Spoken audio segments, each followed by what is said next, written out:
সবাই দিয়ে শীতের রাতের শুভেচ্ছা জানাই। তো আমি আজকে আপনার সামনে হাজির হয়েছি একটা পিঠার রেসিপি লইয়া। আর পিঠাটা হয়েছে আপনার সিলেটি পোপ পিঠা, অনেকে হয়তো বা চিনেন, জানি না খেয়ে কোন নামে জানেন। তো এই তো তো সব ধরনের পিঠাও মোটামুটি খাওয়া হয়ে গেছে, তাও একদিন না, এক একটা পিঠা 2 দিন 3 দিন করে খাওয়া হয়েছে, কারণ শীত মানুষ পিঠা খাইতে হয় বেশি বেশি।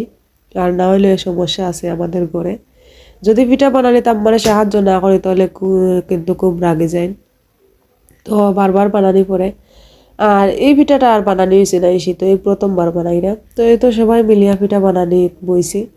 কেউ পিঠা বেলরাম, কেউ নারকেল কুড়াইরাম, কেউ আবার বাজরাম। তো বাজার কাজটা আমি করলাম, আর খুব সুন্দর করে লাল লাল করে একদম বাজিয়া রাখলাম।